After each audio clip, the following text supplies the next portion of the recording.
हम सभी जानते हैं हृदय से निकलने वाली धमनियाँ जो मस्तिष्क को जाती हैं वो कंठ या गले से होकर ही जाती हैं, इसलिए गला एक महत्वपूर्ण मर्म स्थान कहा गया है। इस गले में 12 महत्वपूर्ण मर्म होते हैं, जिनमें 8 मातृका मर्म और 4 धमनी मर्म होते हैं। 4 धमनी मर्म में 2 मन्या और 2 नीला, ये बहुत महत्वपूर्ण मर्म स्थान होते हैं, तथा जो 8 मातृका मर्म होते हैं, यदि इन पर कोई चोट लगती है, आघात होता है, तो इससे इंस्टेंट डेथ हो सकती है, इसलिए इनको सद्यः प्राणहर मर्म भी कहा जाता है। जो 4 धमनी मर्म हैं वो भी अत्यंत महत्वपूर्ण है और उनका संबंध हमारी आवाज़ से मुख्य रूप से होता है। यदि इस पर आघात होता है तो व्यक्ति गूंगा हो सकता है या उसकी आवाज़ का वॉल्यूम, उसका कैरेक्टर या उसकी टोनिसिटी में परिवर्तन हो सकता है।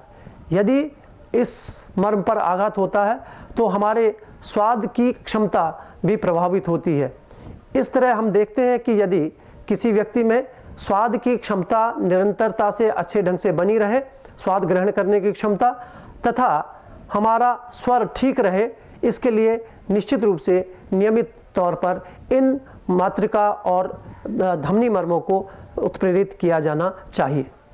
आइए जानते हैं कंठ के मर्मों को जानने और स्टिमुलेट करने की विधि। नेक का जो हिस्सा है वो शरीर का एक बहुत महत्वपूर्ण हिस्सा होता है। गर्दन में 12 महत्वपूर्ण मर्म स्थान होते हैं, जिनको सीधे किसी भी उंगली की सहायता से या किसी डायरेक्ट टेक्निक से स्टिमुलेट नहीं किया जाता, क्योंकि यदि गलत जगह पे यदि मर्म की स्टिमुलेशन होती है तो फैटल हो सकती है। गर्दन के मर्मों को स्टिमुलेट करने की 2 तरह की टेक्निक्स होती हैं। एक हम नेगेटिव प्रेशर क्रिएट करते हैं और दूसरा पॉजिटिव प्रेशर। नेगेटिव प्रेशर के लिए हम लोगों को क्या करना है, गहरी सांस लेने के बाद टंग को प्रोट्रूड करते हैं और ये सारी प्रक्रिया रेस्पिरेशन के साथ होती है, इंस्पिरेशन और रेस्पिरेशन के साथ। दूसरी टेक्निक में हम गहरी सांस लेते हैं, माउथ कैविटी को ब्लो करते हैं और माउथ कैविटी को ब्लो करने के बाद उसको एक्सेल करते हैं। तो ये दोनों टेक्निक हैं। सबसे पहले इसको हम रिपीट करेंगे। पहली टेक्निक में गहरी सांस लेने के बाद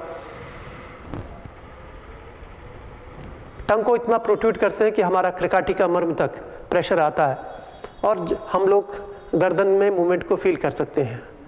दूसरी टेक्निक में गहरी सांस लेनी है,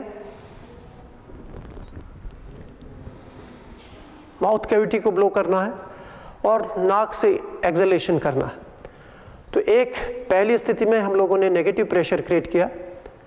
दूसरे अभ्यास में जब हम माउथ कैविटी को ब्लो करते हैं तो पॉजिटिव प्रेशर क्रिएट कर रहे हैं, उससे गर्दन में स्थित 8 मन्या और 4 धमनी मर्म स्टिमुलेट हो जाते हैं और ये सारे के सारे मर्म हमारे मस्तिष्क की डिफरेंट एक्टिविटीज़ के लिए रिस्पॉन्सिबल होते हैं और मस्तिष्क में जो फंक्शन होते हैं उनको इन 12 मर्मों के स्टिमुलेशन के द्वारा इन 2 टेक्निक से स्टिमुलेट किया जा सकता है।